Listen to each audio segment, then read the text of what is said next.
Good afternoon, everyone. Welcome to the session of life cycle assessment on rare earth elements and rare earth materials. On behalf of Rare Earth Industrial Association, my name is Badrinath. I would like to invite you all and I welcome you all for the second session which we are conducting online because of this COVID-19. And first of all, I would like to introduce what REIA is, how the REIA is set up, just to have actually what REIA stands for, Rare Earth Industrial Association. And then I will introduce the two professors who are going to have this webinar session. And I'll leave the stage to them. So Rare Earth Industry Association, REIA, was founded in 2019, June. It started with 11 members and it has grown 27 members. The main among all the segments of rare earth elements value chain. The mission of REIA is actually an association which is having a global presence, covering the complete value chain, and it also supports to develop the sustainable value chains.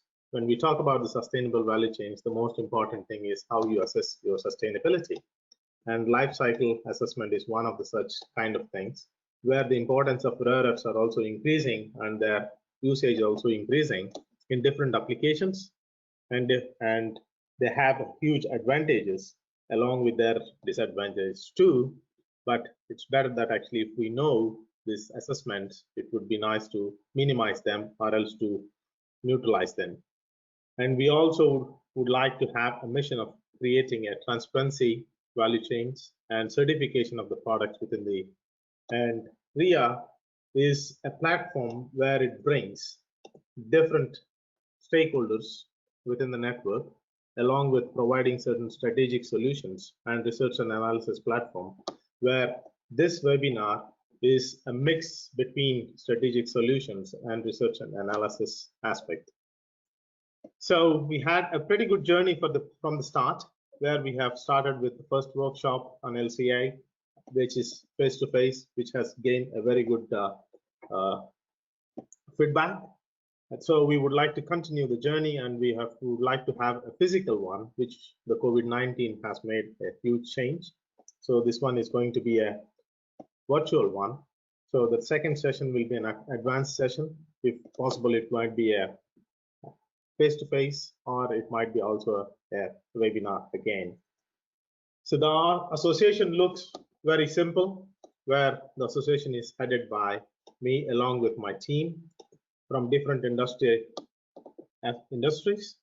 and along the value chain. So we have a very good mix of looking at the complete value chain of rare earths.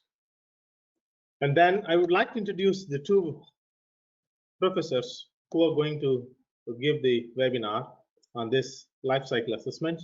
Dr. Jeroen, a professor from Institute of Environmental Sciences, that's a CML, which is a very well-known institute on assessing the impacts and making the baseline studies and giving right guidelines to the industry. And it would be I'm very happy to see that actually Jeroen accepted to give this presentation. And I'm pretty sure that Jeroen is going to make this session very effective and very interesting, as he has participated in a lot of studies and a lot of research aspects. The next professor next is Robert Pell, who did his research work on life cycle assessments and a lot of technology projects related to the resource assessments. And he is one of the founder and director of Minviro Ltd, where they have been publishing a lot of interesting studies these days, especially on assessments and junior mining assessments, how the rare earths has to be and how they have to be taken care in order to have a minimal impact. So I would introduce those two professors to this session, and I would like to thank you very much for this small introduction, and I hope you all will enjoy the second LCA webinar. Thank you very much. And Jeroen, please carry on. I will give you the stage to you. Thank you. Well, thanks, Nabil, for inviting me, of course, and thanks to Badrinath for kindly introducing me. Hello to everybody out there somewhere in cyberspace. My name is Jeroen Guinee. I've been working on LCA at the Institute of Environmental Sciences of Leiden University. This is in the Netherlands. I've been working there since 1987. And Nabil and I have actually been colleagues at CML for a short time, some years ago. Normally, I teach my students LCA for a whole week. I then take them in detail through each step of the LCA method, and I do exercises with them on a daily basis. You'll understand that I will not do that today. Today, I will just try and present the key features of LCA in just 40 minutes. So let's go through that. This is my content. No, it's there again.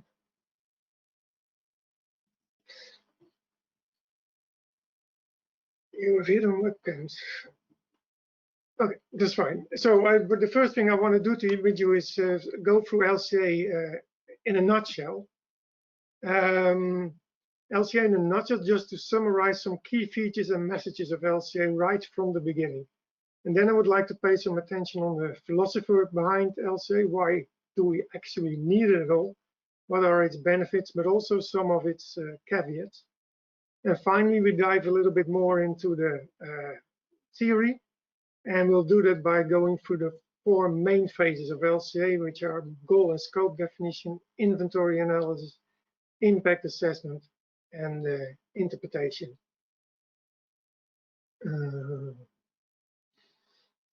So if we try to summarize LCA in a nutshell, then the first thing we need to know is how it is defined. And ISO has standardized LCA terminology, definitions, and procedures to a high degree.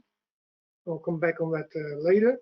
But the ISO definition of LCA is that LCA is a compilation and evaluation of the inputs and outputs and the potential environmental impacts of a product system throughout its life cycle. So you see here the main key characteristics: inputs, outputs, environmental impacts, product system, and life cycle. So it tries to give you a complete picture of all life cycle activities, processes, and activities needed for a product to function. And it maps all its burdens and impacts in order to avoid potential problem shifting. So not that we just try to improve it on greenhouse gases and just shift it to other impact categories. No, we try to keep an eye on all of them. And it addresses the potential environmental impacts of the product system. Those impacts are hard to validate in practice. If you have any question on that, we can discuss that later on.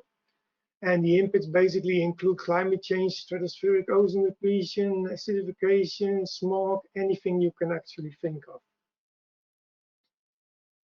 But let's look a little bit more in depth into the philosophy of LCA. For example, why is a focus at the entire life cycle, and why is a broad scope of impact actually important? And to properly grasp the concept of LCA, we also need to understand that.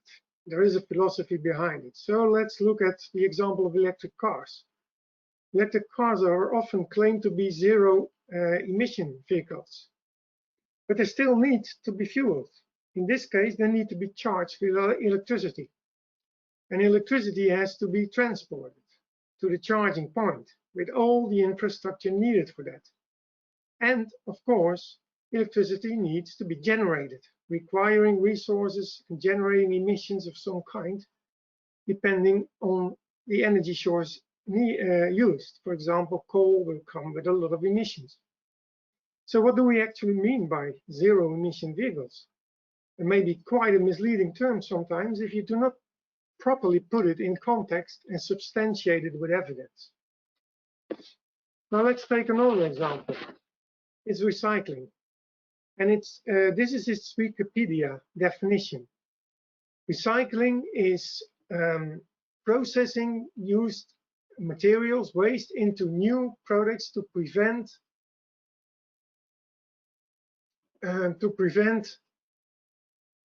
useful materials, reduce the consumption of fresh raw materials, reduce energy usage, reduce air pollution from incineration, for example, and water pollution from landfilling, by reducing the needs for conventional waste disposal and lower greenhouse gases emissions as compared to virgin production.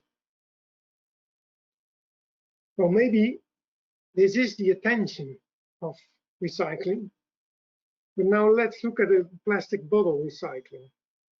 And if we recycle plastic bottle to granulates and, for example, to garden furniture, then again, we need to first transport the waste. So we need to collect it, transport it, sort it, produce the secondary granulates, and produce the recycled products, such as in this case, the furniture.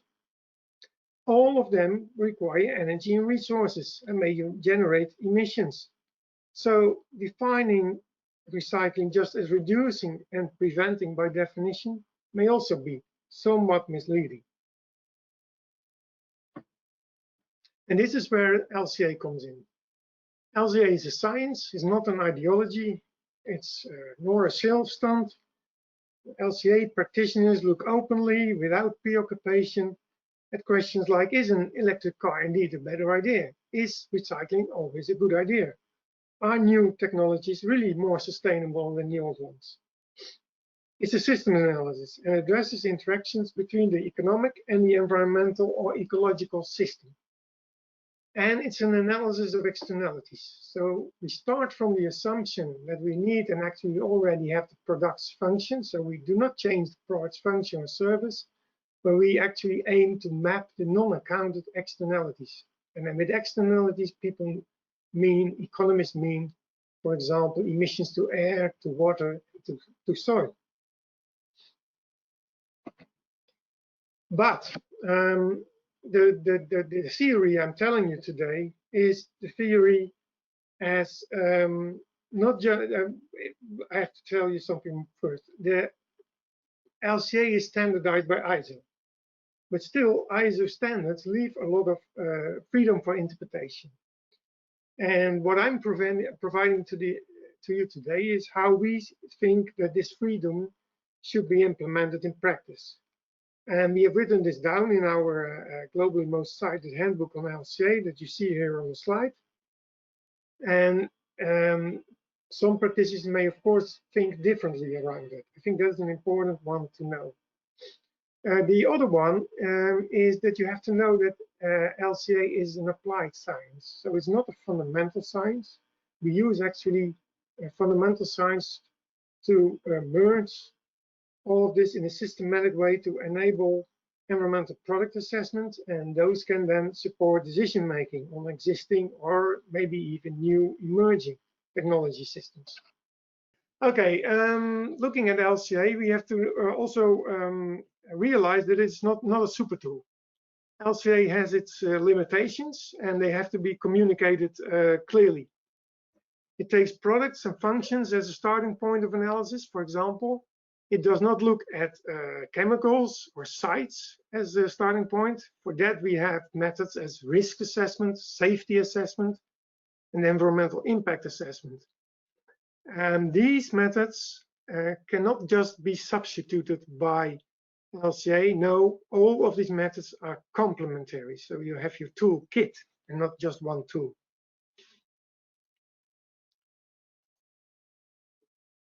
And with LCA, we can quantitatively map trade-offs. Trade-offs is an important word. Trade-offs between alternative ways of fulfilling products, functions, and services. It doesn't matter whether that service or product is a packaging, or if it's transport, if it's watching TV, anything basically goes. But trade-offs can occur between life cycle phases. We simply shift it from the use phase to the production phase. Between substances, we replace one substance by another harmful one, or we export our waste to other countries, things like that, to other environmental impacts or to the future. So trade-offs, that's the mapping is the key of LCA. So LCA is what you could call an integral analysis, mapping the whole life cycle of a product over all of its life cycle activities, all related substance emissions, all related impacts, wherever and whenever they take place. Or in very much summary, it says any place, anywhere, anytime. Now, I've understood that most of you are students, but people of my age may remember that as being the title of a famous song by Kim Wilde and Nena in the 80s. You can look it up on Spotify later on. So, it appears basically that there is no such thing as a free lunch. Any economic industrial activity and every product service comes with certain environmental impacts, also new technologies. The impact may not always be in the use of the product, but it can rather be in an upstream or downstream activity. We thus have to think in terms of cause and effect. We have to think in terms of life cycles. But now let's move to the method of LCA.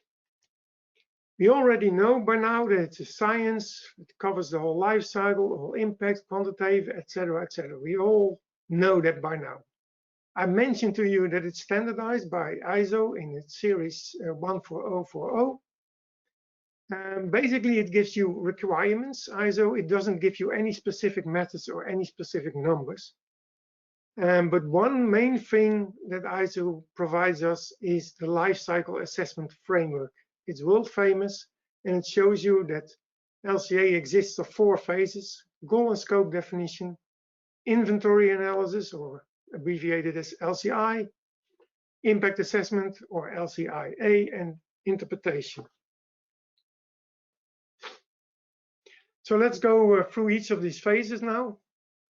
And then the first phase is goal and scope definition. And basically, there is actually no explicit ISO definition of this first phase. So the definition that you see on the slide now is coming from our LCA handbook. And this phase centers around formulating the question and stating the context of answering this question. In the goal and scope definition, no data is collected and basically no calculations are made. Rather, it's a place where the plan of the LCA is determined, and we do that as clearly and as explicitly as possible. And in an LCA report, for example, this phase should help the reader to quickly find out the precise question addressed and the main choices made. And these main choices are actually made as part of the scope definition. For example, in relation to the system boundaries, how far back or downstream we go into the product's value chain, but also to what time it does represent, what geographical coverage, and what impact categories we include. But another very important aspect of the scope definition is the functional unit. And now let's take the example of lighting a room. And then, for example, it makes little sense comparing an incandescent bulb with a LED bulb just like that.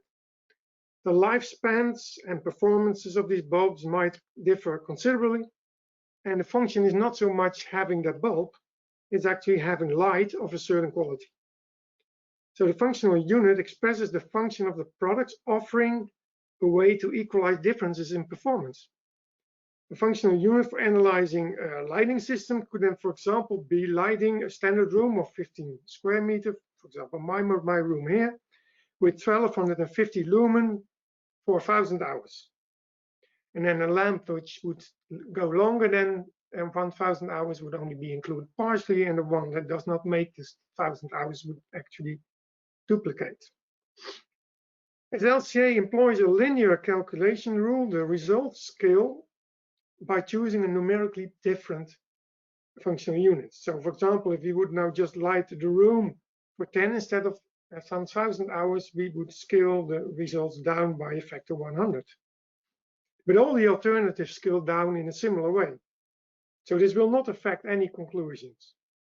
But it is important on how you communicate results, because LCA can tell you if a product cannot tell you if a product is just environmentally friendly.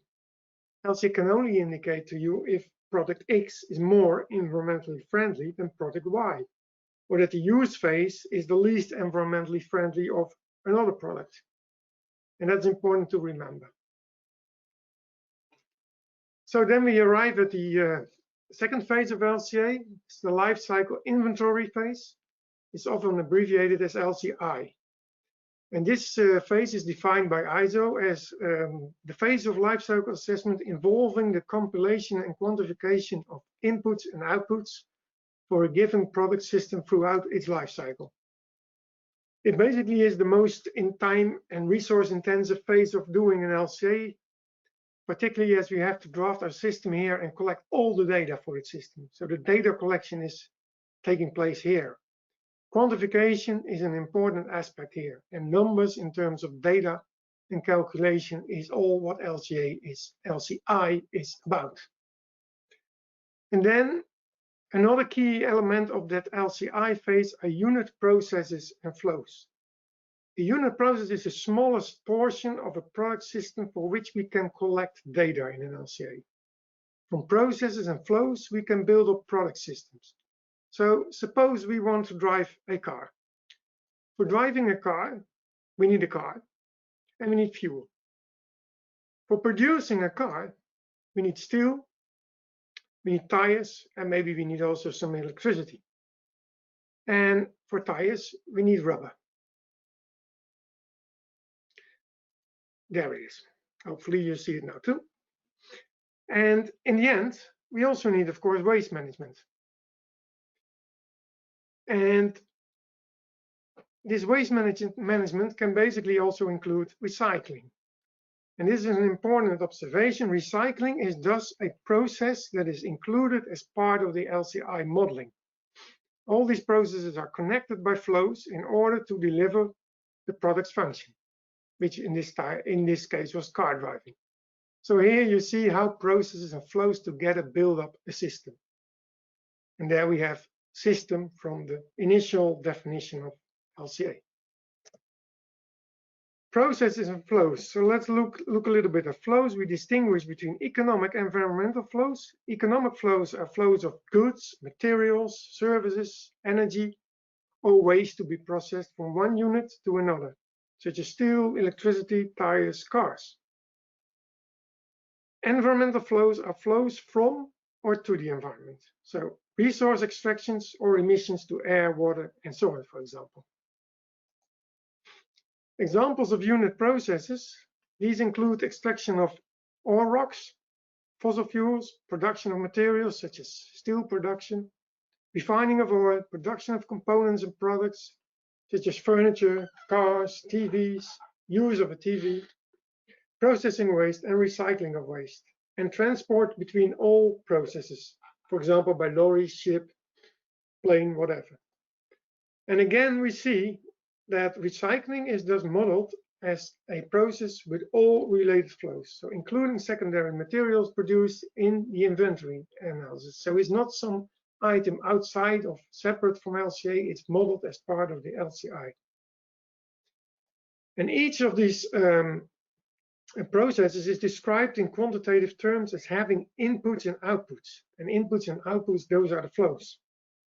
So inputs come in several types. It can be products, including components, materials, and services, waste for treatment to be processed, natural resources, including fossil ore rocks, biotic resources, land, and output flows come in several types again as well. Again, it can be products, waste for treatment, and emissions to air, water, and soil. So basically, this is the summary of what we call a unit process in LCA. It's a key item, it's very important. You always have to collect all these data. You see 4 categories of data. Economic inputs, that's the upper left. And economics is always indicated as green on my slide. That's of course on purpose. And economic outputs on the upper right. Environmental inputs on the bottom left, of course in red for a reason. Environmental outputs on the bottom right, again in red. And notice that basically between the economic inputs and outputs there is a symmetry. Economic flows by definition travel between 2 processes. So each economic inflow can be or should be the output of one process and the input of another process. And for environmental flows, we do not have such a symmetry. So data on unit processes and their input, their flows, they need to be collected on all processes. They basically, all processes making up the value chain of a product. It's obvious that this is a quite tedious task, which can be facilitated by LCI databases. An LCI database is basically a collection of data sets describing the inputs and outputs of processes. And besides the flows, the dataset will generally also include some metadata, telling you who collected the data, what is the process exactly about, which technology does it represent, some assumptions, some data sources, quality, uncertainty, things like that. The Swiss EcoInvent database is the globally largest known database. It's widely used. It mostly represents Swiss and European industry and technology. And although the very first versions actually originate from even the 80s and the 90s, today's electronic versions started in 2003 with version 1, and then updated in 2008, and the last version 3 is from 2013, and we have yearly updates, and currently we are at version 3.6. Just to understand a little bit who is supplying this data and what type of data we have, you see here a slide with institutes providing different types of data sets for the version 2.2. Version 2.2 included, for example, 1120 data sets provided by the Swiss EMPA Institute and a total of about 4,000 data sets. The latest version 3 includes between 10,000 and 15,000 data sets nowadays, and I say 10,000 to 15,000 because it depends a little bit on what you count as a proper data set. Some are a bit empty and actually divide data, market processes, for example. An EcoInvent dataset may look like this one that I here show on the slide. The data set refers to iron ore mining. It has a stage which is called metals extraction. The region is global. It's coming from the EcoInvent v2.2 database. You see here the economic inflow, so it needs electricity, it needs to burn some diesel, we need to cultivate the mine, we need some blasting. The output is an iron ore, and the input is, well, you're occupying land, and you of course need ore rock. And the rock is an environmental input, and the particulates here are emissions.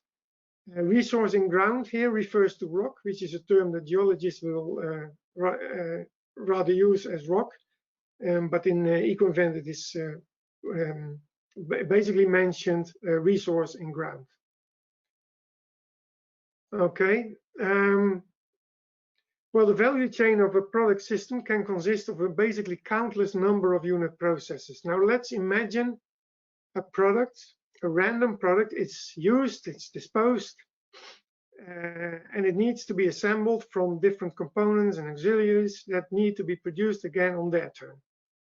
We call this a flow diagram or flow chart. And the one on the slide now looks rather simple, but it's actually highly incomplete, since all of these processes again need machines, installations, and buildings, and those are summarized on this slide under the term of capital. And actually, the production of that capital on its turn needs raw materials and energy as input and other economic inputs. And in the end, this leads to a countless number of processes needed for each product's value chain. And of course, we can't go this far in practice, and we will need to cut it off at some point for practical reasons if it's only money or time. And there is another issue.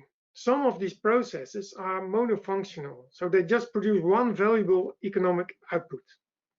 But there are also processes producing more than one valuable output, such as mines, an oil refinery, and also this fish processing process on the slide. And how you deal with such so-called multifunctional processes is one of the biggest controversies in LCA theory. The processing process in this case not only produces fish fillets, but also fish bellies. Yeah, believe it or not, but they have a market as delicacy in some countries. Fish heads and bones that are converted into fish meal for feed. Emissions from the processing plant, but also from the tilapia production, may thus be argued to not be only allocatable to the fish fillets only, but also to fish bellies and fish heads and bones. That in itself is hardly contested, but the debate focuses on how to do this. Different schools have provided different arguments. None of them has been completely compelling so far. And on the slide, we now see 3 different ways to allocate, and one of them is economic value, another one is mass, and the other one is energy or protein based. And it's clear, you see that from the red circles, that they may lead to quite different results. So this is really a hot topic in LCA.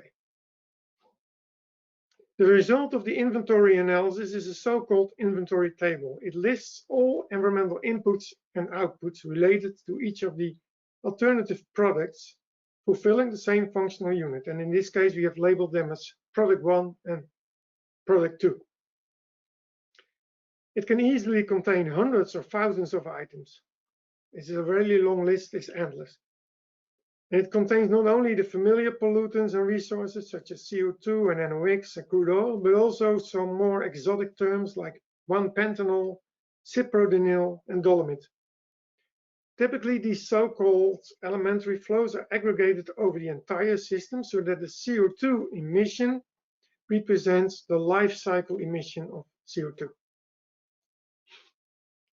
So to summarize, in the inventory analysis, we have collected the data for unit processes, and then and for all the activities that are related to the functional unit that we have defined in the goal and scope, and then we aggregate them into the inventory table, and that one shows all the emissions and resource extractions related to our same functional unit. But this is a very, very long list. It's actually too long to handle, and it contains many items that require knowledge. Just for example, this 1-pentanol or cyprodenyl, what does it mean? What is it? What are its impacts? So we need to understand their impacts in terms of importance. We need to further assess and try and shorten this list. And this is done in the 3rd phase of LCA. That's the life cycle impact assessment, or LCIA phase. And according to ISO, this is the phase of LCA aimed at understanding and evaluating the magnitude and significance of the potential environmental impacts of a product system. The key step taken in LCIA is characterization. In this step, we use so-called characterization factors to translate resource uses and emissions into contributions to well-known impact categories. And those impact categories include global warming or climate change, stratospheric ozone depletion, ecotoxicity, resource depletion, etc., etc. An example on this slide shows how characterization works for global warming. So now, suppose our inventory table included an emission of 5 kilograms of CO2 and 3 kilograms of methane. The characterization factor for global warming is the so-called global warming potential. It's a measure for global warming in terms of radiative forcing potential, or 1 kilogram of a chemical emission relative to an identical 1 kilogram emission of CO2. So the global warming potential of CO2 is by definition 1, and the latest global warming potential for methane is 28. And the emission of 3 kilograms of methane multiplied by its global warming potential and 1 kilogram of CO2 multiplied by its global warming potential then leads to 89 kilograms of CO2 equivalents. And that is what we call the characterization, or in other words, the category indicator result. A similar approach, as I just explained for the global warming and global warming potential, is followed for all other impact categories, such as acidification, eutrophication, resource use. Note, by the way, that these are impact categories and that the global warming potential is the characterization factor and not an impact category, as you often read. The result from characterization is a list of numbers. For example, it's a score for climate change, a score for ecotoxicity, And ISO refers to such numbers as category indicator results, but most LCA practitioners prefer names like scores, like climate scores, toxicity scores, or things like. And a complete list is known by names such as LCIA profile or characterization table. And on the slide, we see now a characterization table according to our methods from 2001, but also one from using the PEF characterization factors, which are currently recommended for European studies. An optional next step is normalization. Normalization refers to calculating the magnitude of the characterization results relative to some reference information. It's an optional step for ISO, and indeed you'll see that many LCA studies stop at the characterization and they do not go into normalization anymore. The reference information in most cases is the total impact of a certain region and a certain year. For example, for the world in 2015. And what people do then is actually they collect the data on the emissions for 2015 and multiply these emissions, for example, by the global warming potential, and then they have the world characterization score for 2015 for global warming, and you divide your results by that, and that is your normalization result. It's done to better understand the contribution of your product to the total problem for a certain year. Without normalization, the indicator results are all in different units. For example, CO2 equivalents for climate change and megajoules for primary energy or fossil energy depletion. And after normalization, the normalized results for different impact categories are all expressed in the same unit. Basically as a share of the total yearly impact size of the world, for example, and then the unit is time. Mostly it's expressed in years. So then we have here the result of normalization, and again it's a list of numbers for different impact categories, again with different numbers on the or different methods. You can do it according to our methods or according to the PEF methods. But this time you see that all of these are expressed in the unit year. From these results, you can also go into weighing. Weighing again is an optional step of the impact assessment phase. Weighing, like characterization, it converts and aggregates, but while characterization does so for the LCI results, weighing starts with the characterization or with the normalization results. That depends on the weighing method. And typically weighing factors are applied that are supposed to reflect value judgments, such as social and political priorities, which is one of the reasons that ISO says weighing shall not be used for comparative assertions disclosed to the public because they find it actually too normative. Now, the result of weighing is typically one weighted index for each product alternative. In our case, we have product 1 and product 2, and here we have, according to 2 different methods, we have a weighted index for product 1 and one for product 2. And well-known examples of weighing methods are the eco-indicator from the Netherlands and Swedish environmental load unit by Bengtsteen, which is using money terms based on the willingness to pay, for example. So I use the example of global warming several times throughout my presentation, as that is a broadly accepted and mature example. It has a clear problem definition and it has an international scientific panel, the IPCC, we all know it. Several impact categories, however, lack such international bodies, and there are several levels of maturity for different impact categories. And please know this. And for example, the impact category of abiotic depletion lacks such an international scientific panel. It's simply missing. So it will be clear that that leads to divergence in characterization methods for this impact category and divergence between opinions between LCA method developers and also between LCA experts and stakeholders. And I think that's important to realize. That basically brings me to the last phase of LCA. Although I can spend much time on the interpretation phase, it's actually one of the most important phases of LCA. It's producing numbers is one thing, of course, but properly interpreting them and concluding from them is quite something else. On the slide, there are two examples of possible analysis. One is on uncertainty analysis.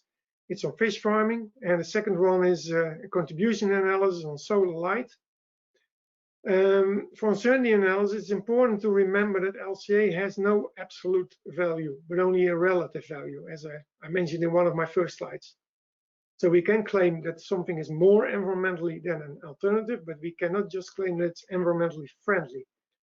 And we have done some groundbreaking work on this and published in PLOS One, which also actually tells you that even the uncertainty analysis should take this into account. You can only make a sensible relative uncertainty analysis and not absolute uncertainty analysis.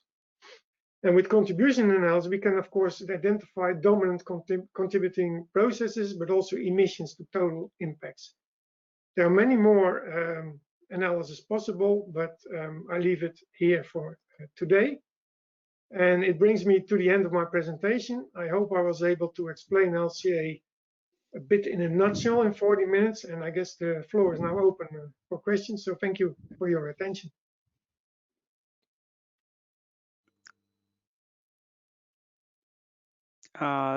Thank you, Jeroen, very comprehensive and explaining the basic principles of LCA should be very helpful to.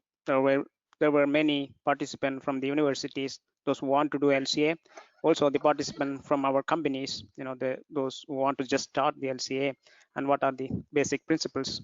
And thank you so much. And now I have unmuted all the presenters. If any of you have any questions, you may ask. So or from the panel, Rob or Robert or Rob Koppelman, do you have any questions? I do have a question, Jeroen. Is there anything you can say about the cost of executing an LCA? Well, it's a good question, but the cost of an LCA really depends on the detailedness of the LCA you want to, or you're required to do, and actually the application. So if you are applying for an eco-label, then you will get into a procedure with stakeholders, with data checks, and you want to be sure that your results are correct. So also with reviews, and then an LCA easily, including the reporting and everything, gets into 60 to 100,000 euros or so. But if you just want to do a quick one by yourself, and you're capable of doing and handling the softwares and handling the method, and you have a database, you can also quickly model something in, for example, eco-event, taking one, and you only need a few hours or a few days, and you have also a first result. Whether that result is, of course, representing the products that you want to model and with the proper data, that's another question. But so it really depends on your application. Okay, there's one question from one participant, Bruce Lim. Is asking, in LCA we sometimes have to make assumptions for process where we may not have the data. How do you approach this problem of reasonable estimation? Yeah, again, a good question. Yeah. Particularly if you do an LCA on a new product for which simply some data are lacking because the product is so new, you have to assume something. I think it's very important that whatever you assume to be data, if it's nothing or if it's something because it's a similar process, for example, be very, very explicit in your reporting on this and make some sensitivity analysis to find out at least what is the influence of these assumptions on your final result. So what we often do is try to find a process that looks a lot like the one for which we are missing data, use these data as well, best estimation for that moment, and then find out if we leave it out, these data, how is the result. If we include the data, how is the result? Then what is the influence on the total results, and how important is it? Nowadays there is also of course new products for which you have to do this, And we're also using sometimes technology developers software like Aspen models to at least get some clue of mass and energy balances, so that at least the mass and energy balances of the process for which we have no other data, no database data or literature data, that we can maybe estimate it by using Aspen energy and mass balance modeling. Thank you for this wonderful workshop from Professor Guinee. I'm from Iran. I have a question. There are some different softwares for interpretation and analysis of multiple data. Please let me know which of software is useful. Well, thanks for this question. What we have done is actually develop our own software, because particularly of this question, the interpretation is something which has been developing over the past decades quite quickly. We have all kinds of analysis here, which contribution analysis, perturbation analysis, uncertainty analysis. Particularly, we have been working on uncertainty analysis over the past few years. And the things we wanted to do with including Monte Carlo analysis, interpretation of uncertainty results, etc., were all not available in existing software. So we actually included it in our own software. Our own software is CMLCA. I must say immediately that software is free. You can find it on cmlca.eu. But it's also quite outdated, and we're now working on getting it replaced and including all the interpretation analysis that we have done and developed so far in what is called the activity browser that Bernard Stoibing is developing. You can also, I think you can Google on it, or maybe otherwise you send me an email and I will send you a link to it. And that one is open source software. So, and they're really working hard to get this updated and to the latest analysis. And I think that actually the activity browser nowadays, it does not include yet our latest uncertainty analysis, but it does include some very interesting contribution analysis and Sankey diagrams and things like that. So hopefully this answers your question. So the first question is, what's the best tool or best database for a mining-related LCA study, and how do we solve the problem of lack of data regarding mining LCIs? Thank you. Thank you, Joseph, for these excellent questions. And to take the first one, what is the best tool or best database for mining studies? I think it's quite difficult. Best tool, well, there's several softwares. I really don't know what is the best software because I'm not an expert in using them. We only use our own software, so I cannot compare them to other ones. But for the database, we have done a recent study with the mining industry. It was actually referring to the impact assessment method, characterization method for abiotic resources, but we also went into an LCA study of a copper mine. And together with the mining experts, it became clear that what is currently in terms of mining in existing databases as EcoInvent, but also others, it's also Gabi. Gabi is, by the way, much more difficult to actually get a hold on. But all these databases are outdated, incomplete, only include generic mining. And that actually is a step towards answering your second question. As long as mining companies, but also all the other industry, do not actively get involved in producing data themselves, we will keep this problem of a lack of LCI data and a lack of representativeness of existing LCI data. I think that situation is currently changing a bit. We see now several mining associations, including REIA, getting involved into data collection, and that is really improving now. And Equivent is negotiating with everybody of them to get these data into the next versions. So there, I think it's improvement is coming along. If you take it more broader, we have been also talking with the EU on getting this issue solved, because we have been working on improving LCA methods for over the past 30 years. But if you look at the data, it hasn't improved that much. So the really next focus of our LCA world and needs, and the community needs, really to be on how we can improve those LCI data. But we cannot do that without industry. We need industry involved. And that was actually one of the bigger problems over the past few years. And I gave you some examples of where it is improving, and it is, we have some very nice mining examples there. And I really hope that we can say in a couple of years that things have improved significantly in this area. Thank you very much. You're welcome. Yeah, but is there a reason for the reluctance from the mining companies? Why are they reluctant? Are they afraid of the data might look bad on them, or what's the reason for the reluctance from the mining companies to release this data?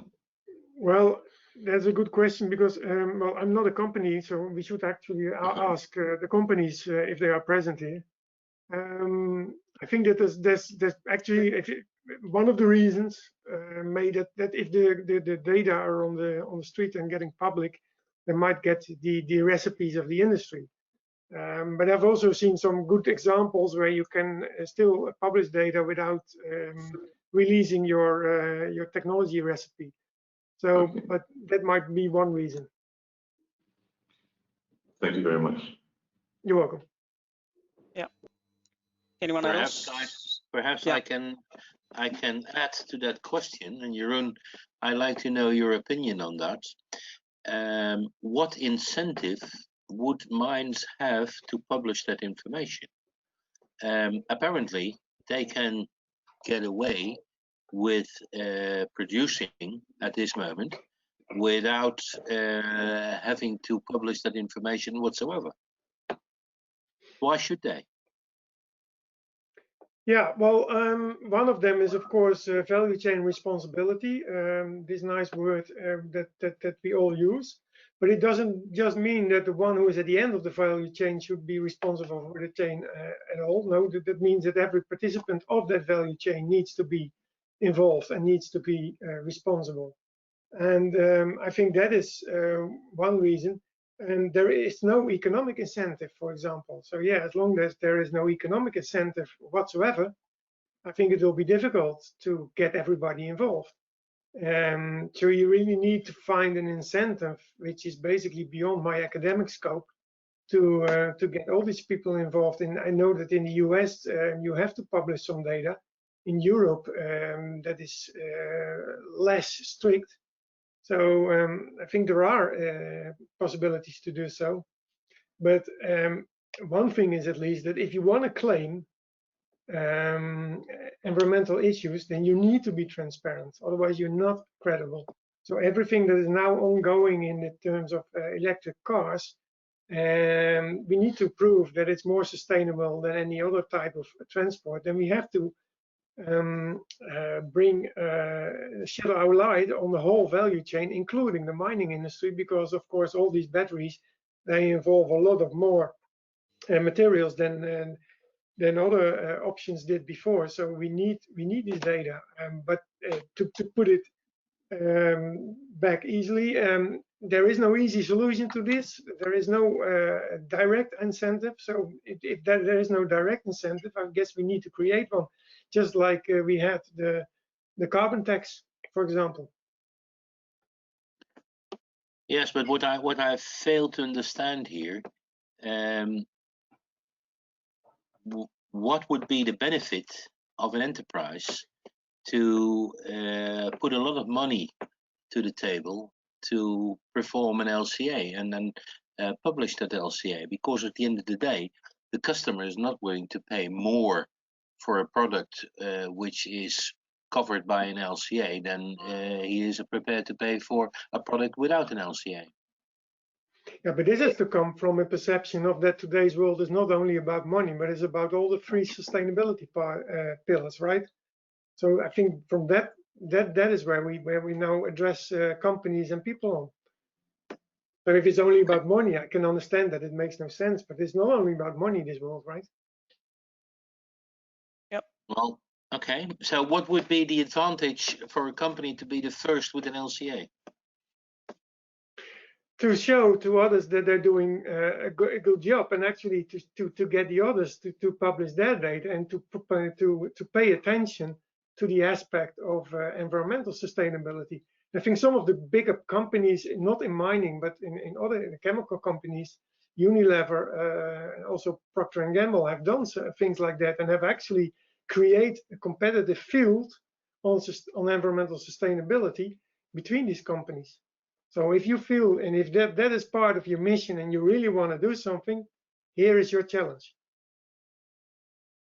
Okay, thank you very much. You're welcome. Jeroen, a final comment from my audience before we go to the next speaker. And basically the question is how to identify and tackle legal or economical boundaries when performing a LCA. Is that a correct question? Or how to avoid legal or economical boundaries? Tackle, yeah. Or tackle. Well, to be honest, I'm not quite sure what it means. Okay. But yeah, if the problem is, I guess you can develop any system on paper. That's never a problem. The problem is, I guess, in getting some data, right? And then, of course, data to get them, you have confidentiality and issues like that.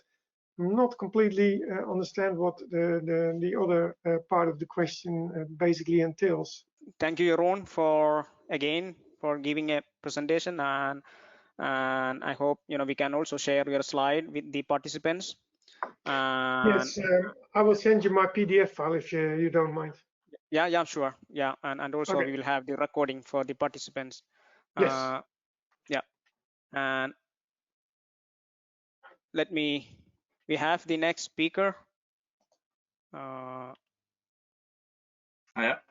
Yeah, Robert Pell from Minviro. A few years back, he finished his PhD from the University of Exeter,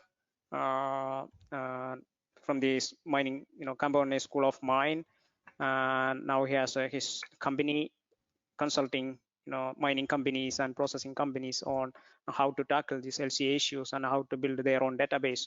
And thanks, Rob. Thanks, Robert. And yeah, you can start. Thank you for joining us. Perfect. Great. Thanks so much for inviting me to speak today. And it was really interesting to hear some of the conversation with the questions at the end. So from my experience, I've come from a research background working on LCAs in the rare earth space, and I'm going to take you through a few examples, a few specific challenges carrying out life cycle assessments for rare earths in my presentation. But before I get going on that, I want to just give it a context. So I've moved now into the commercial world of trying to engage mining companies in applying life cycle assessments, because from the academic world, it is very clear that you can make really significant improvements in a project by just applying a very simple LCA approach. And I think we're seeing a change, a real adoption from mining companies, especially those that are working with technology metals, to use life cycle assessment. As an example, two big lithium producers, so SQM and Leiden, they've both disclosed, well, Leiden has, in the last couple of months, they've actually produced their sustainability report and have used a life cycle assessment approach within that. In the rare earth space, Linus have been carrying out life cycle assessments for their project. And I think that over the next decade or so, we're going to see more adoption of life cycle assessment for a greater range of commodities. And that's really driven by pressure from the investors who want to ensure that they're investing money into responsible raw materials, but also the actual purchasers of those raw materials. So when we're looking at, I mean, it was mentioned about electric vehicles. Electric vehicles are, you know, expected to lead to extreme demand growth for a lot of raw materials, and those electric vehicle manufacturers want to make sure that they're procuring responsible raw materials. So as I said, I'm going to introduce what a rare earth life cycle assessment looks like. Some of the specific challenges with rare earths. There are a number of challenges that I came across during my PhD and continue to struggle with now. And also the idea of an ex-ante life cycle assessment. So this is a predictive life cycle assessment. So you might not know exactly what the full project's going to look like in the future, but by carrying a life cycle assessment out now, you can understand what the major impacts for that project might be, and so you can invest maybe a bit more resources, time and money into ensuring that that doesn't really hinder the project further down the line. And again, I think I'm just echoing the previous presentation that it's not just about greenhouse gas emissions or the climate change impact category. And then I'm going to take you through you know, a few different case studies, Songway Hill and Bear Lodge in the US, two rare earth projects. And then again, like the question actually was very useful about what kind of software solution and data points are available for the mining industry specifically. We've seen this as a real challenge. That's not only limiting the quality of the raw material data that's going into downstream models, but it's actually limiting the uptake of life cycle assessment in the mining industry as a whole. So Minviro is working to try and create a tool that is useful for mining companies to use in their project plan, and to quickly generate environmental performance results whilst they're doing their engineering studies. And then a few conclusions.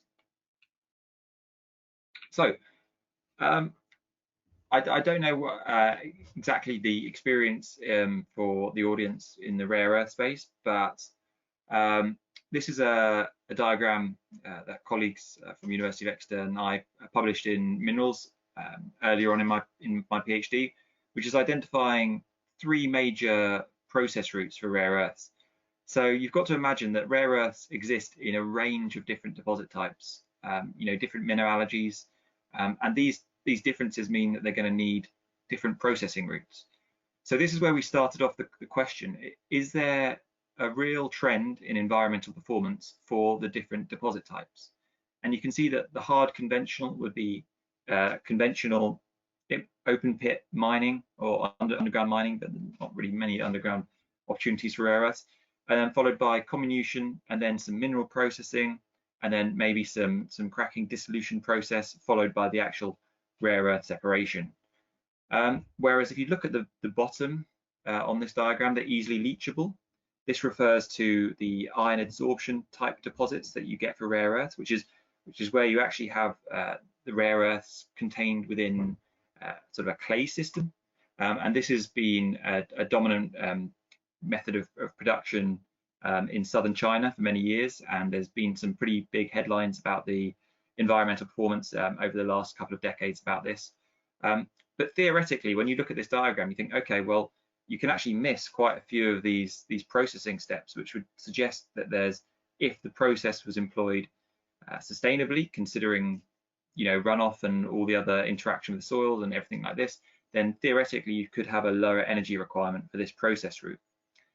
But I mean, this is a theoretical diagram, and we're going to go and look through some of the results and examples of how these studies compare. This is another really important thing to consider. There's a really good explanation in the previous presentation about the goal and scope of a study, and specifically the functional unit. So what you're measuring the environmental performance metrics against. And when we talk about a rare earth life cycle assessment, we could be talking about a huge array of functional units. We could be talking about the rare earth containing ore that comes just out of the mine. That doesn't require too much energy to extract. It's just like a conventional mine site. But then you might have the mineral concentrates. So therefore you've got more inputs. That might be some inputs such as flotation reagents or inputs of energy for crushing and grinding. And then you might have you go down the chain one more time, and you're looking at you're including the rare earth element separation. And that's, there's a market for that, that's traded, but then that's not even a particularly, that's not all the way down the supply chain. You're then looking at a rare earth metal. Again, more energy inputs, more requirements for materials. And then you might have a final product where the rare earths are used, but they're not going to be used, it's very rare that you're just going to have a rare earth material put in by itself. A very common use of rare earths and a big demand increases in the neodymium iron boron magnets that are used in electric vehicle motors. And as again was said in the previous presentation, that might not be the whole context of your life cycle assessment study for rare earths. You might be including the full life of that neodymium iron boron magnet and looking at the end of life and recycling. And there's been some really good research into this. A lot of European funded projects have looked into rare earth magnet recycling and how the impacts can vary compared to virgin raw material production. So that's something that's very important to grasp when you're first looking at these studies. And if you just look at those numbers, so 1, 2, 3, 4, which represents those different end products of these studies. And this is a review that I did. So I'm missing a few of the most recent studies here. So this is probably until the end of 2018. But this is a range of life cycle assessment studies. And you can see that the year they're done. So this is showing that life cycle assessment in rare earths has really exploded as an area of interest in the last decade or so. You can see information about the projects. Again, this is including some of the biggest rare earth operating mines, such as Bayan-Obo. It also includes those iron adsorption type deposits that I mentioned, such as South China clays. And it also has some predictive studies in here as well. And then again, you can move across this table and look at the country where that's operating in and the mineralogy. So again, this is something that's very important. Different mineralogy, you'd expect to have different processing routes, and therefore would have different impacts associated with them. And then this is another challenge. So it was mentioned that there's competing impact assessment methodologies. So we're talking about those characterization methods for even calculating something like climate change, which has got a fairly agreed methodology, but others that really don't. And so it's very difficult to compare one study with another if they're using different impact assessment methods. And then this is another big point that I'm going to get onto in the next stage. It's very challenging with rare earths because, as I said, we're talking about rare earths that can be in multiple stages of the development process, whether it's out of the mine or past mineral processing. But we're not talking about one element either. We're talking about a suite of elements, and one rare earth project won't have the same quantities of the same suite of elements, and the different elements have different economic values. And so this is where it gets very challenging when you're trying to allocate impacts for one project versus another, because 1 kilogram of rare earth oxide from one project will not be the same as 1 kilogram of rare earth oxide from another project in terms of its functional use and in terms of its economic value. And you can see on the far right of this table, it can just see stages included. So this is going back to that previous slide, which highlights whereabouts in the process where these studies examined. And this is a meta-analysis just for the so it's normalized to a single impact category, and you can see the individual rare earth elements along the bottom of this graph here. And this kind of graph really turns off the commercial side of life cycle assessment. The fact that we've got such an array of impacts for the same raw materials, and this is because of those previous points that I said. You've got different deposit types, which means that you've got different quantities of different elements, but you've also got different allocation factors. And yeah, the big point is with this in mind, something that's very important, and which is being adopted, what's been trialed within Europe, is the development of what's known as product environmental footprint category rules. And I've just highlighted a screenshot from one that they did for t-shirts. Now, what these do is these basically add on to the ISO regulations for ISO rules for how you would carry out a life cycle assessment. They're sort of an add-on which provide you rules specifically for a functional output. So an example, if they were going to develop a product environmental footprint category rule for rare earths, it would give you a consistent framework for how you deal with a system boundary, how you deal with allocation procedures and weighting factors and calculation principles and all this. And basically what kind of, if there's data that isn't available, what would be suitable proxy data for a particular process. And this is a real challenge with rare earth projects at the moment, that there's no consistent system that allows for one study to compare with another study. And this is true for a lot of other raw materials as well, not just rare earths, but it's true for, you know, lithium or graphite or cobalt. I was talking about the particular challenge with allocating impacts to the particular rare earths that are produced at a particular project. Now you have to combine with that the fact that rare earths have had a very turbulent time in terms of their value. So on this graphic here, you can see how there was a very big price spike in 2011. And again, this just stops at 2018. This probably would need an update again. Now, there's a difficulty when you're allocating the impacts of a project, because an easy way to solve this complex array of products that you're producing from this site would be to do economic allocation. But the issue with this is that if you did economic allocation for a project in 2011 and then redid the same project with exactly the same efficiency in 2018, your results would be very different for particular functional product units that you're producing. And I've got another slide to highlight this. This is highlighting the contribution to the economic value for the different rare earths in a standard like basket, assuming that they've got the same quantity in there. So this is why a common strategy with doing economic allocation is to do a 5-year rolling average. But it's not to say that this is perfect. And there's some really interesting, there's actually a PhD thesis from Dirte Schrievers from, I think she was at University of Bordeaux, who really looked at the kind of allocation procedures that are suitable in different scenarios for rare earths. But this is one of the biggest challenges, I think, with rare earth life cycle assessments, alongside data availability for the consumables and projects. So this is a recent study by Gwen Bailey and others, looking again at the different deposit types and where this is contribution analysis to these different mineralogies and the different impact categories. So the impact category or the characterization factor that people are always interested in this case, is global warming potential.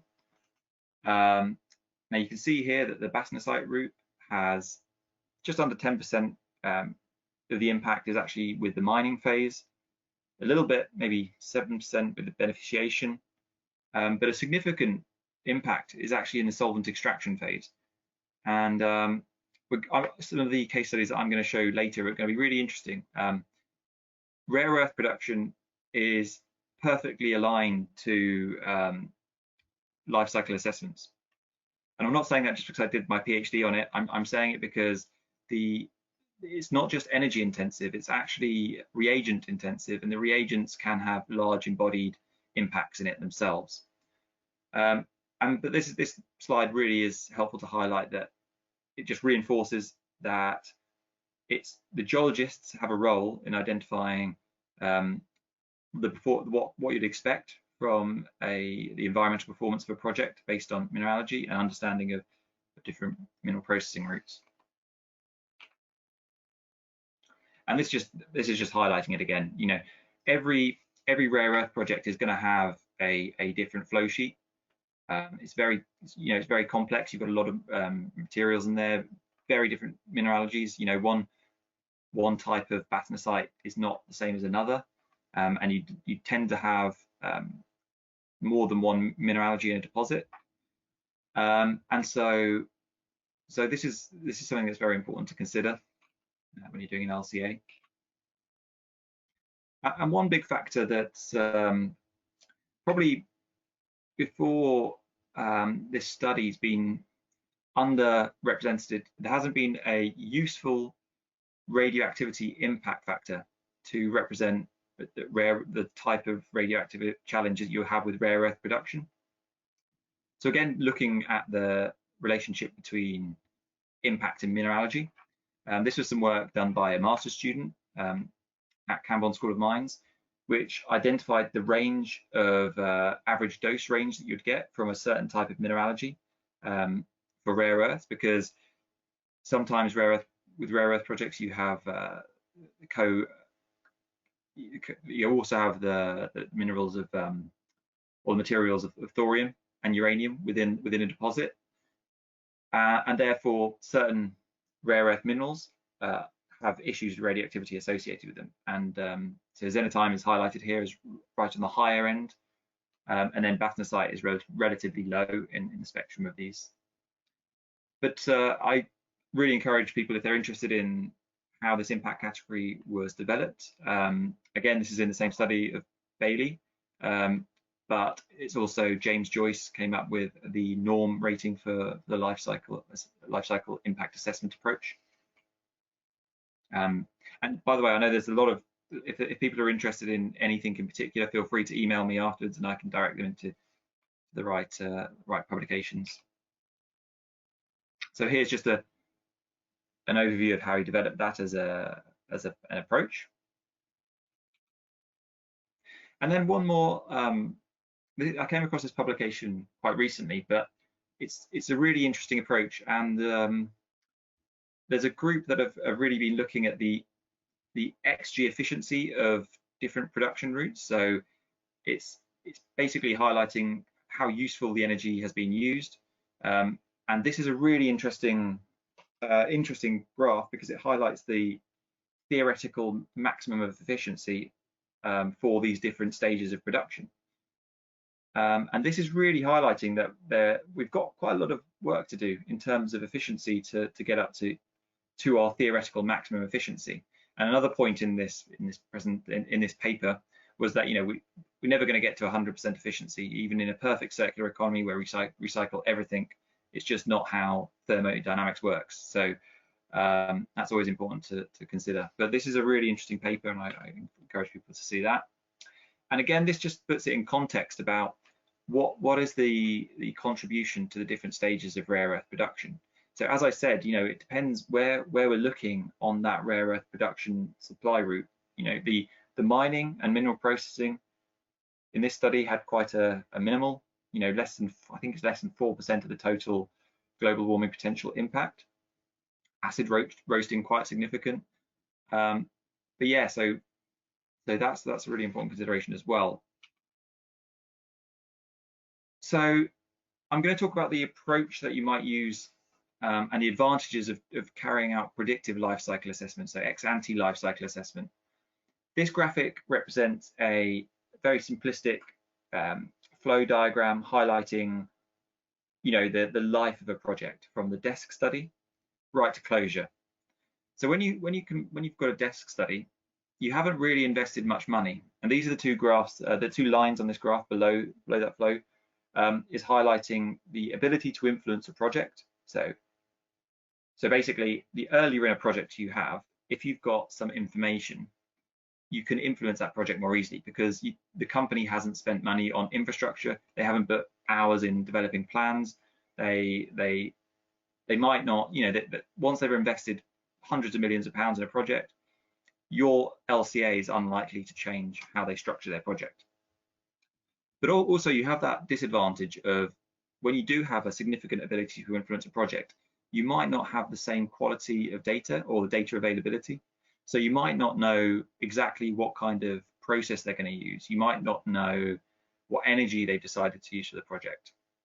And so this is quite an important factor that I use a lot now in my work and the optimum stages of projects from my experience is doing these light life cycle assessments during desk study or pre-feasibility stage, and then you can do a more detailed study during a bankable feasibility stage, where a company knows more what the processes are. And I won't go into too much detail on this. This just highlights what kind of information you could expect from those different stages. So some important things to consider is that, say, during mine design, you'd have detailed information about the mine design and mine scheduling, and you'd have done significant testing on your process. And so evidently the data quality and the uncertainty is going to be reduced for your life cycle assessment impact assessment results. But there is particular challenges when you're doing a new project, especially say with rare earths. You might be doing a novel mineralogy which hasn't been commercially exploited. So there's approaches that you need to do to translate your results that you've done for your life cycle assessment to an industrial or commercial scale.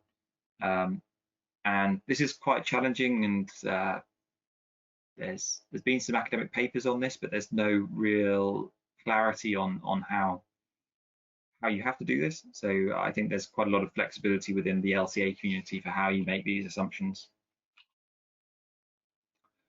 And just one point to consider when you're carrying out these life cycle assessments: you don't have to be a passive life cycle assessment practitioner. So I come from I'm a geologist as background and worked in the mining sector for a bit. You have an opportunity to actually analyze and maybe contribute in helping reduce the impacts for a mining project. This is a really great paper that was published in Nature Geoscience, highlighting basically the scale of the raw materials sector for greenhouse gas emissions, but also highlighting some methods to reduce those climate change impacts. And these are highlighted in this box on the right. But I recommend everyone to go read that paper as well. That's very, very good.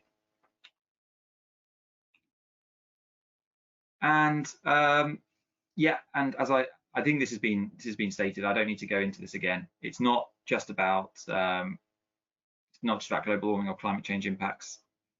A particularly important one that needs to be improved and is water impacts, and that needs to be incorporated into mine LCAs because it's a major challenge that a lot of major mining companies are going to kind of come into in the next decade.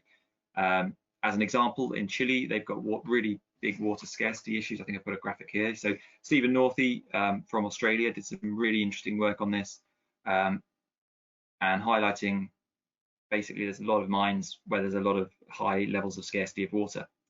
In Chile, they're going to have to do significant desalination, which itself is going to be energy intensive to provide the water that's needed for the mining and processing for a lot of copper projects.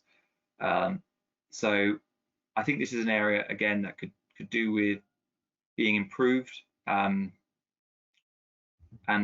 more widely sort of adopted by the industry. So now I'm going to go through a couple of case studies. So the first case study is the project Songwe Hill in Malawi. Makango Resources own this project, and it's been really interesting. So I was lucky enough to be able to carry out a life cycle assessment on their pre-feasibility study data. That's the project there. You can see it looks quite beautiful. I haven't actually been able to go there, unfortunately, but hopefully I'll be able to go there at some point. But again, LCA practitioner can have a low carbon footprint if you're doing it from the desk, so that's an advantage as well. So in this approach, we incorporated the combination of mineral processing simulation and life cycle assessment. So a mineral processing simulation software by Ototech, so HSC Chemistry. They've actually developed their tool to be able to carry out your mineral processing simulation and mass balance, and actually directly export the data so that you have all the life cycle inventory data to import into the Gabi software it is in this case. This is really useful because sometimes one of the challenges when you're carrying out a life cycle assessment is that you're not sure, you've drawn your system boundary, but it can take a lot of work to make sure that you've got a balanced system. So you've got to make sure that the same, whatever goes in has to come out, either as a product or emissions. Now, when you model in a mineral processing simulation, you have to do this, otherwise it won't run, it won't work. So that's a significant advantage of this. And another advantage is once you've created your model, it's fairly simple to iterate it. So if you wanted to change something out, change a throughput, then you can quickly rerun the system and export the data and then re-carry out your life cycle impact assessment. So that's quite, and I think there's a lot of companies that are looking to. I've seen a lot of this work carried out, especially from an academic context, for other projects, and that's really positive to see. I think this is definitely going to be more commonplace in the future to make sure you're carrying out life cycle assessments on the mineral processing simulations themselves. So here's a simplified flow sheet for this project. The main categories looking at mining, beneficiation, flotation, leaching and dissolution, precipitation, acid regeneration, and waste management. So for clarity, the functional unit was 1 kilogram of rare earth oxide, and as we talked about, that's not going to be the same as 1 kilogram of rare earth oxide from another project. So, but yeah, as I said, this is basically the process. You have your pre-feasibility flow sheet, you put it into this simulation software, and then that exports the lifecycle inventory, and then you get your results. And this is what the results look like. So it's a bit low resolution, but you can see that these are the different impact assessment categories for each of these boxes. And the different color bars that you're seeing are for the different energy sources scenarios that they had for their project. So they were looking at either using coal-fired power station, which was being developed relatively nearby, but then they looked at combining a combination of grid power with other energy sources. And so although grid power, which is the orange one, looks pretty good in all these impact categories, the reality was that the infrastructure probably wasn't sufficient to use grid power for their project. It would require too much power in Malawi. And so the scenario, it would more likely be that they're able to use grid power in the evenings when consumption is lower, and combine it with some form of renewable combination with energy storage. So we were able to evaluate all those different options for their project.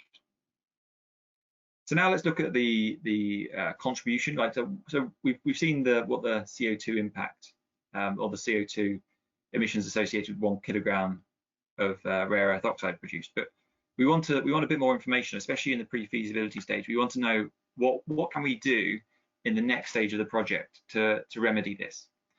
So you can see that the precipitation phase on the top left graph is a major contributor for almost every impact category apart from particulate air, which is dominated by mining. As you'd expect, equipment use on a mine site is going to lead to significant particulate air emissions.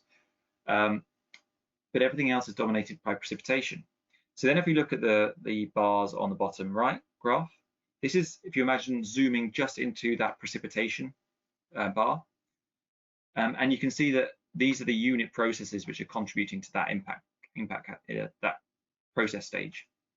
So you can see for global warming, the impact category is dominated by caustic crack 2, and also solution adjustment and purification. So that's really interesting. So that means that we can identify those unit processes or those reagent consumptions. Right, we can do reagent consumptions on the next. This is the next one. So as we said, what unit processes are contributing to climate change? Precipitation, huge contributor. So we want to work out how we can reduce that. And then we can, if we go around this semicircle, I use my mouse, so we can go around this semicircle, and we can see that this color here, this is to do with sodium hydroxide consumption.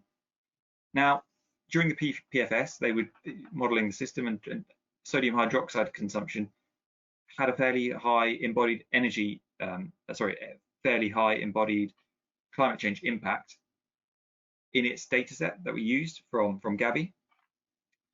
Now, this means that if we were going to go into the next stage of the project, we both want to make sure that that is a good data point, if that's relevant for the where they're going to purchase or procure the sodium hydroxide from.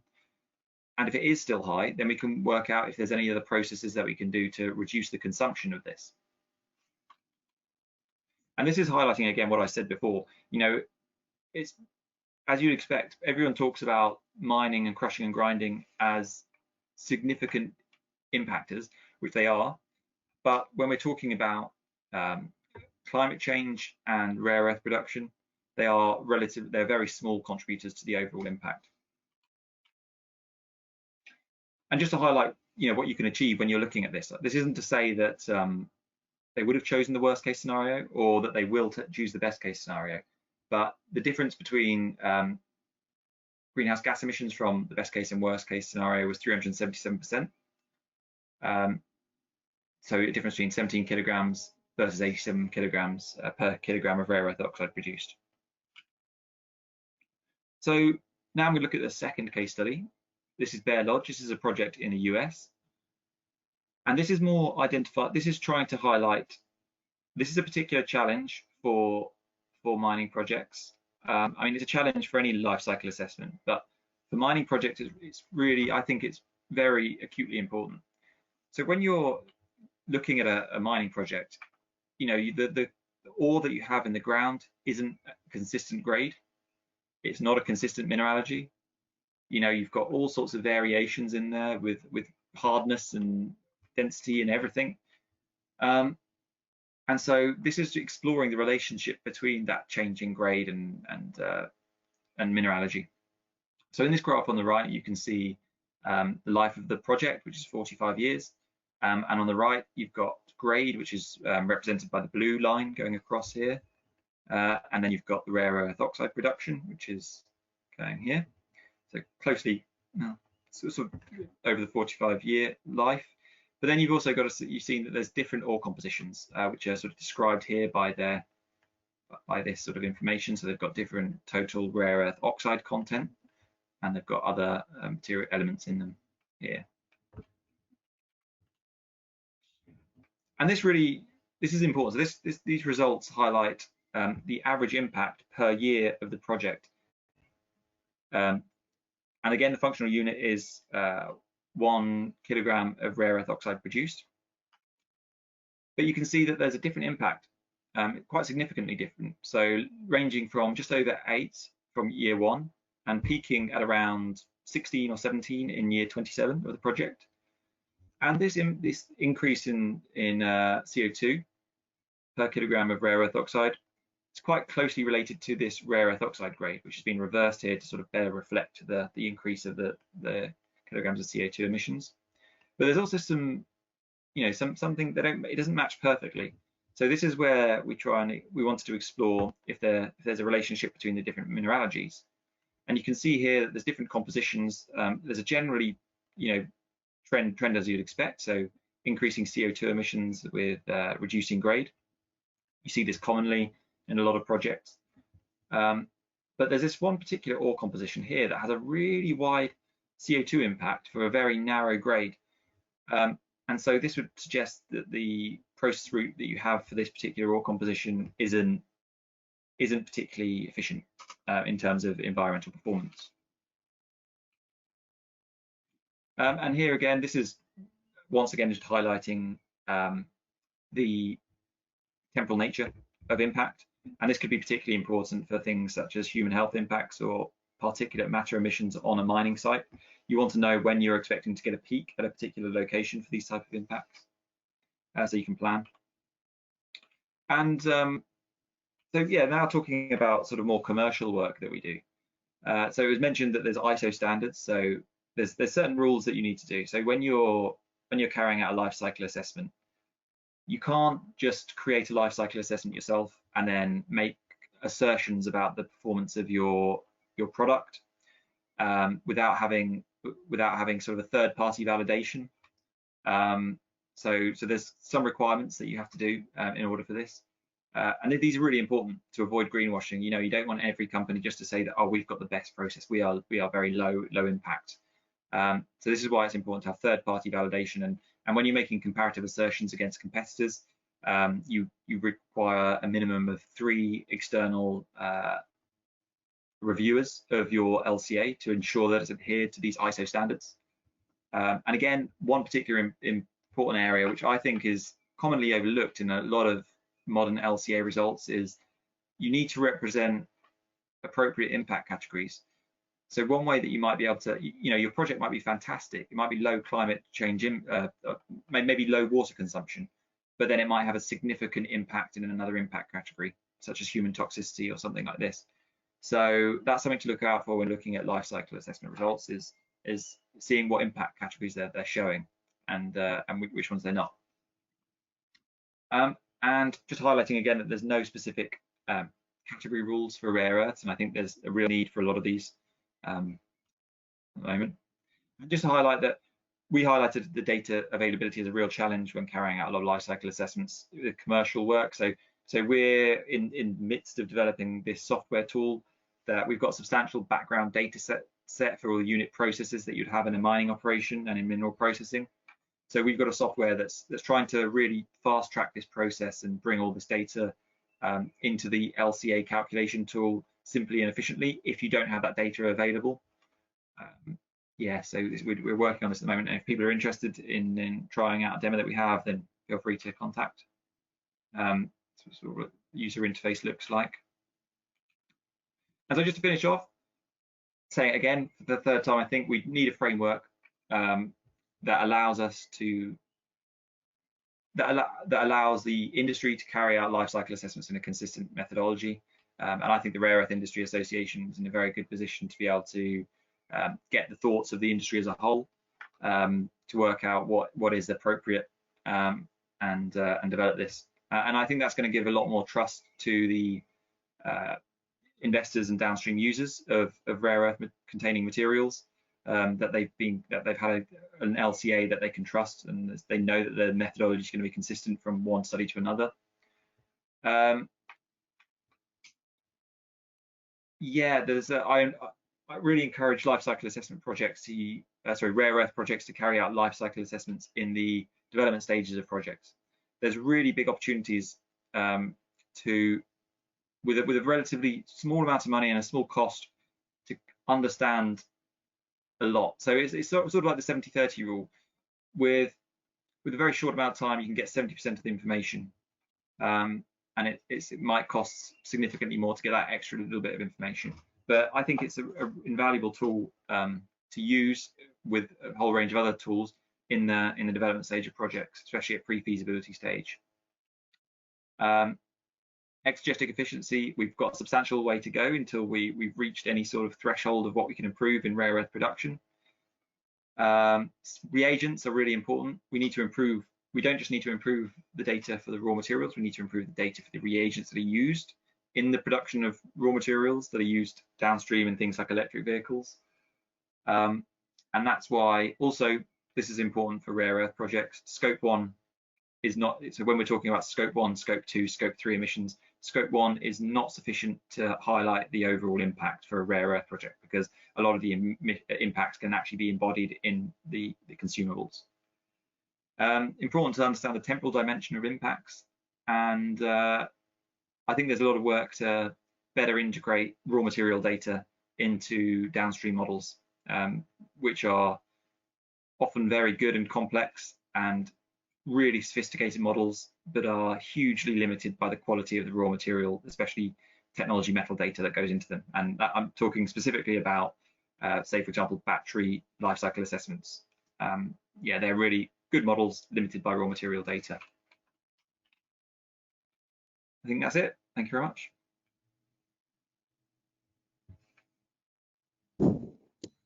Thank you, Robert.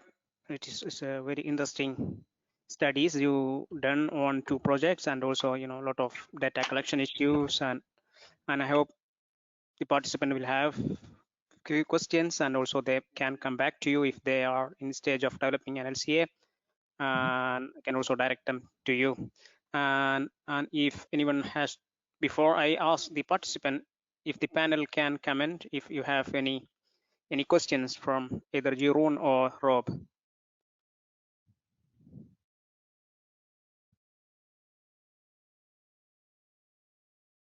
Yes, here's Jeroen. Yep. Thanks, Robert, for this nice, very nice presentation. You were discussing ex ante LCA, and that is, I'm very much into that too. So I really liked what I was seeing there. And I was just wondering, you use some simulation software to basically model your, I guess, your mass and energy flows for your inventory. Does it also, because what we see is that you can use those simulation softwares from a technology specialist or whatever, it's very useful. But one thing, of course, that they lack is an estimation of potential emissions, and that is actually the data points you would like to get for your LCA work. How is your experience with this? Yeah, I think they're improving all the time.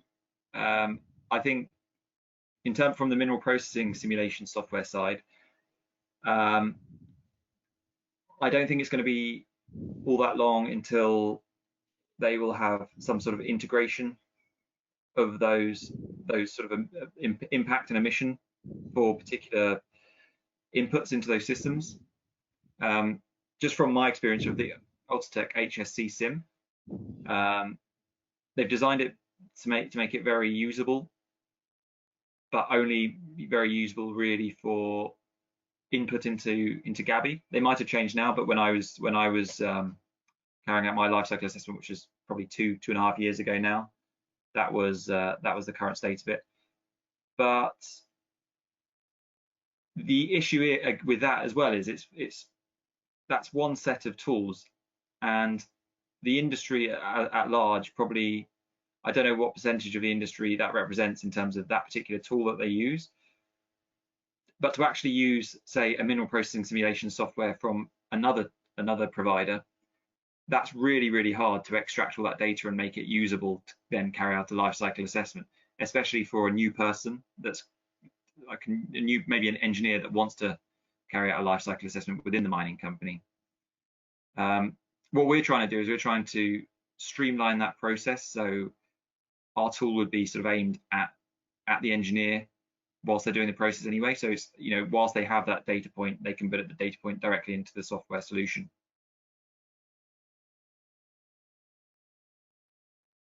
Okay, thanks. Can I pose one more question? Just a short one for clarification. Yeah, sure. You were mentioning framework on one of your last slides under the conclusions. We need a framework. Do you mean by that the category rules that you were looking for, or do you mean something else? I think, I mean, when I was talking about this, I was talking about the product environmental footprint category rules, but it doesn't need to be that.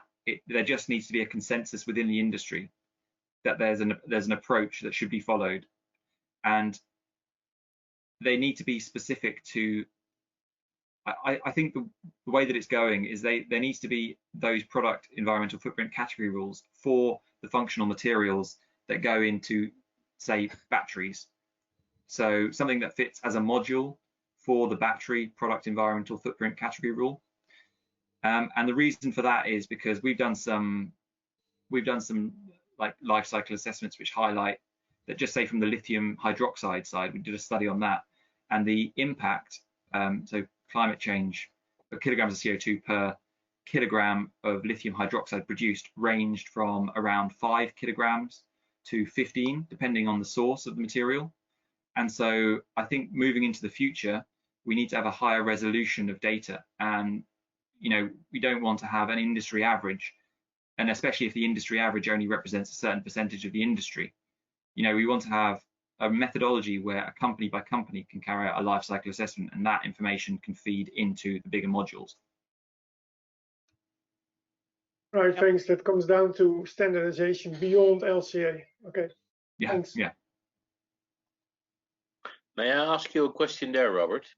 Mm-hmm. Do you think there is a task there for REIA? Yeah, absolutely. So other industry associations have done very good jobs at creating, I mean, they are the main providers, I would say, of the the other metals life cycle assessment databases that are used in these big models. I think the Rare Earth Industry Association is perfectly positioned to basically have a dialogue with the industry about what is fair when you're carrying out a life cycle assessment and what would be a reasonable assumption to use in certain processes. So yeah, definitely. And if you would like to start a project like that, what would be the starting point and what would be the deliverable? So luckily, the process is quite clear. You know, that the process to do it by there's frameworks that have been developed by ISO for how you create these frameworks. So and the way that the European Commission have done it for these bigger PEFCRs, such as batteries, is you basically create a document which you highlight it's almost like a recipe book for how you would carry out a life cycle assessment for different rare earth project types. And this would put in say how you draw the system boundary, what assumptions you make. And then once you've created that document, you then put it out to the public to review it. And then once you've taken in all that information, then you're able to amend any of these things, discuss with the community that's writing the document. And then you'd get a third-party review of the process. And then I don't know, in terms of, there's a lot of things you could do with specifics of saying, like the Rare Earth Industry Association suggests that it endorses this as an approach. At the end of the day, it's not a forcing mechanism. Like, you don't want to force a company to do an LCA. They can, if they're paying for an LCA, they should be able to do it any way they want. It's just about say that somebody that wants to trust results of an LCA, if they can know that it's been done in a certain way and with a certain methodology, then that gives it a lot more robustness. Okay, thank you. Impact assessment for deep sea mining. Can I find any information on this site EcoInvent or anywhere else? And will this have an impact on future legislation concerning deep sea mining? Thank you. So I do know of, yeah, I don't think there's, well, I don't know too much about the data availability for deep sea mining. I know that there's a commercial life cycle sustainability assessment that was published recently, and I think a company called Deep Green, but other than that, I'm sorry, I don't have too much information about deep sea mining life cycle assessment data. I imagine that there won't be much data for the processes on EcoInvent because it's such a novel approach which hasn't really been employed at scale for commercial operations. So there's not going to be measured data for the processes. Okay, thank you. Just wanted to know your feeling as a geologist, how dangerous it can be for you know, the ocean and yeah, so it's a very yeah, it's a very difficult. I mean, there's obviously significant resources available in a range of deposit types, and there's been some really interesting projects. There's actually a sister project when I was part of SOS Minerals as my research project. So I was SOS Rare, and there was a deep sea project which was looking at that sort of resource type.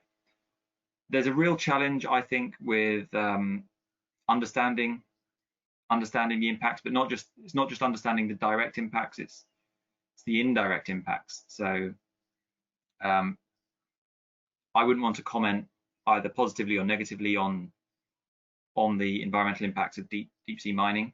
You can do some comparisons of impact categories that we know well, such as we know that, for example, that deep sea mining is going to have a lower land transformation score on land because it's not happening there. But we don't probably have the right impact categories to represent what's happening in those ecosystems. Yep. Yeah, there is a lack of data. Yes, yeah. We don't have any information at the moment. Yeah. Yeah, that's the situation, I imagine. Yes. Yep. And Okay. Yeah. Can I just add one more question about the sustainable electric cars? I mean, sustainability. Mhm. Is there any, I mean, study you would recommend? General study on that? I know there are many studies, but if there was just one study you would suggest, which one would it be to understand the sustainability, to value it, and to assess? Yeah. Really, So could you please advise? Thank you. yeah, for sure. I'll give a shout out to a tool that's been developed by Transport and Transport Environment. It's a tool that's really neat, as it highlight. You can basically put into context different scenarios. So where your electric cars being produced versus an internal combustion vehicle, and you can place it in different countries, and that's really important because the impact for the electric vehicle depends on the grid mix that's going to be powering it through the use phase. There's a lot of good life cycle assessments on electric cars versus internal combustion engines, and the results are pretty. I mean, there's a pretty strong consensus that electric vehicles have a lower impact over the life of the vehicle. But in the current situation, electric vehicles have a higher impact when we're looking at the early stage. So when we're looking at the raw materials that you use to produce it and the manufacturing phase. But I would say that there's a big, it's not going to change the outcome. So electric vehicles definitely, from all these studies, are quite considerably lower impact over the life of the vehicle. But there's a real lack of data about a lot of the raw materials that go into these models. And you know, especially data on certain commodities such as graphite or lithium chemicals or lithium metal.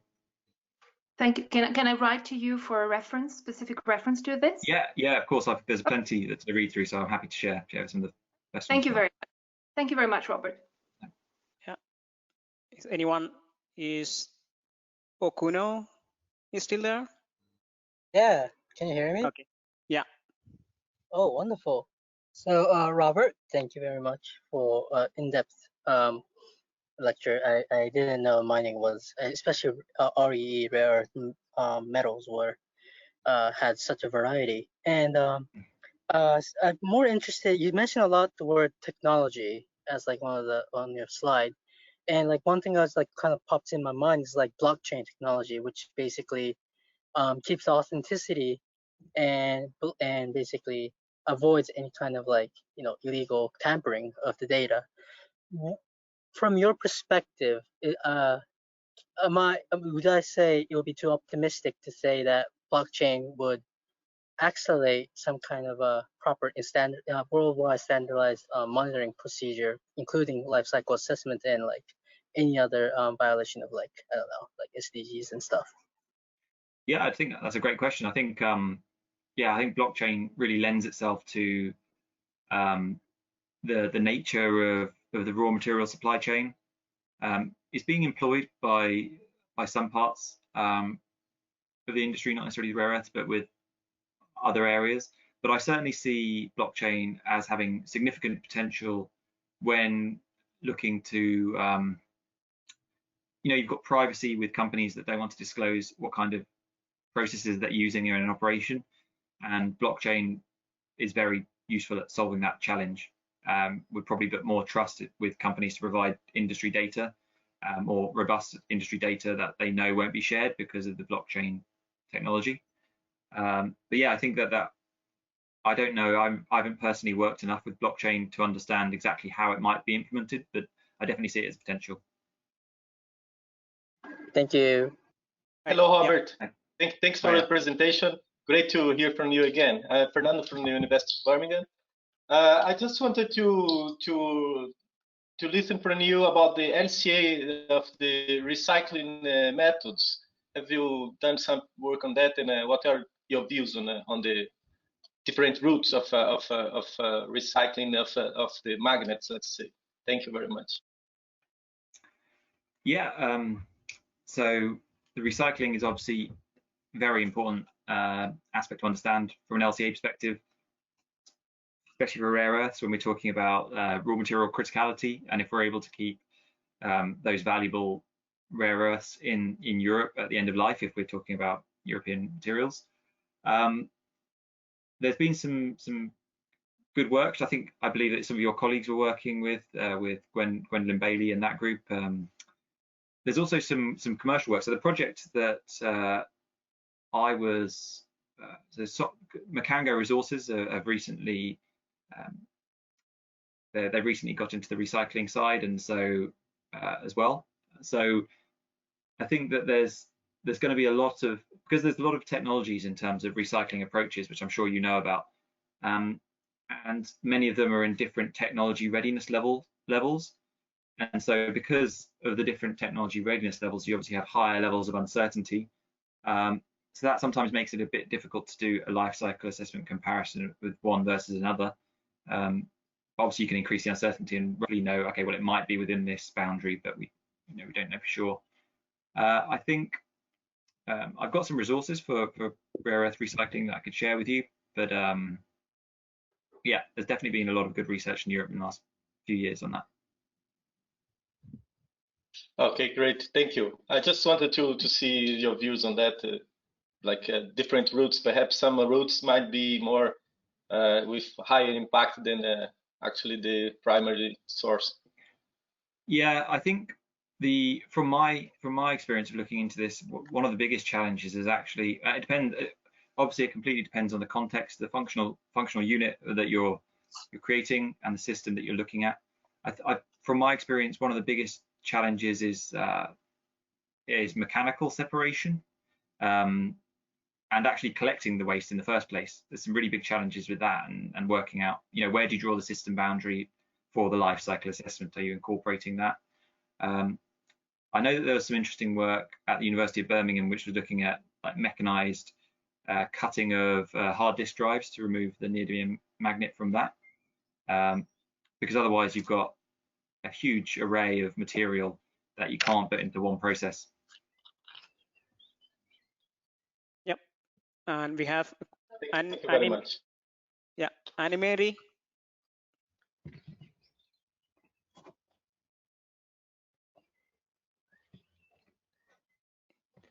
Yeah, sorry. Actually, I don't have any question. It was a bit earlier that I wanted to talk about the LCA, but anyway, since I have the right to talk, I will just say that it was a very nice presentation, Robert. I think you are right on all the importance of, well, the one I am seeing right now is to avoid greenwashing. It's not easy for a company as Linus for which I am working to actually try to build a LCA and be kind of the first one to do that. So I think it's yeah, to build the framework of LCA for rare earths is very important. And we started with the way, and I really hope that many other companies, not only on rare earths, but on metals and every type of metals, will do the same. Great. That's it. Brilliant, thank you. Yeah, it'd be really interesting to, if we are able to push forward and get going on at least a plan for a framework to have, because we want a number of stakeholders involved, both from operators to junior mining companies to actual users of the rare earth as well. I think that's the best way to create these frameworks, is to get all those stakeholders involved. Absolutely. And Gwen, you're there? Hi, yeah. Yeah. Hi, Robert. Great presentation. It's good to see you. Your hair has grown. So yeah, I do have a question, which was actually asked of me also not too long ago when I was doing my PhD defense, and it was regarding the HSC chemistry software that you referred to, Autotech software. And that's kind of underlined a bit the importance of knowing a bit about thermodynamics and minerals engineering and all this to be able to do a proper LCA for minerals and other like mining sector activities. So I just want to know your opinion about how, do you think it's important to have a thorough background in geology, mineralogy, minerals engineering, thermodynamics, that type of science in order to be able to do a proper LCA for this sector? I would say that now that you have Autotech to use, I mean, yeah. Yeah, I think LCA is such a broad, it's a broad topic that a range of skill sets that you have from your background going into carrying out life cycle assessment can be advantageous in different ways. I do think that my vision of the future with the life cycle assessment is that it'll be made so easy and efficient that it will be incorporated with the jobs of other people as well as a common practice. So I don't think that the life cycle assessment community is going to expand by billions of %. I think that it certainly will expand, but I expect somebody that's, say, an engineer in a mining company, I expect them to understand what life cycle assessment is and be able to do it as part of their job. So they're considering sustainability aspects as a fundamental principle, not just to drive economic efficiency or performance efficiency, but they're considering sustainability from the very base. And so, you know, from that context, I think it does help if you're doing a life cycle assessment of a mineral processing flow sheet to have maybe a decent understanding of mineral processing. Equally, you want somebody to validate the results that has a good experience in life cycle assessment, so they understand if an impact assessment category looks wrong in terms of it's an order of magnitude out. I think it's important to have skills from both sides, but I don't think there's any sort of like exclusion from carrying out life cycle assessments if you don't have the same level of expertise as a professional who's been working in a sector for 20 years or so. Yeah, if I can say, Gwen, since we have been working together on this LCA, I think the best way actually, and since there is a lot of students, I understand, is to do partnership maybe, or just to be able to share with a lot of people. I know I wouldn't have been able to do this LCA without you, for example. I'm not LCA, how could I say, expert at all. I was a chemical engineer at first, so my expertise here was a process. Yours is maybe more the LCA, and so I really don't think that you need to be especially an expert in LCA to actually do a life cycle assessment. Yeah. But one thing we need to absolutely say is that every information you can get from the literature, if you can discuss it with some experts in the industry, if you can contact experts in this of the industry like you did, Gwen, is the right thing to do. We really can't make a LCA just based on the literature. Right. Yeah. Yeah. I would just echo and say that, you know, in a company, in a mining company, you wouldn't expect a mining engineer to have the same knowledge on mineral processing as mineral processing, but they still need to have a dialogue. And it's the same with LCA. You know, you want to have a dialogue and understanding and work with people that know the areas that you're doing the LCA on. It's true. Yeah. Thank you. Yeah. Okay. So I also have one of his questions. He's asking, you mentioned, Robert, that regions have significant contribution to vulnerability of the REA's downstream process. Do you think is it possible that benign regions such as from bioleaching approach could be minimize that? Yeah. So that's a whole. It's a huge area. With, I mean, there's all sorts of technologies which are looking to, most of the time, solve specific challenges that might be economic. Yeah. So what I was saying is that there's a lot of exciting mineral processing technologies that I think could be useful in the future, but you've got to put this in the context of the commercial mind. They can only do certain processes because of the economic feasibility. So, you know, that you might have a huge array of technologies that you can apply, but only a certain percentage of them are commercial, economic. And then within that economic selection, you might be able to advise that you want to reduce, you can try and reduce the emissions or impacts, but at this cost. So that's the kind of decision making that you have to do when you're doing this. Yeah, and there is another question, Robert. Is there any institution or organization spearheading the framework design or standardization of LCA methodology? And if yes, yeah, what is the current? Yeah, there is an organization.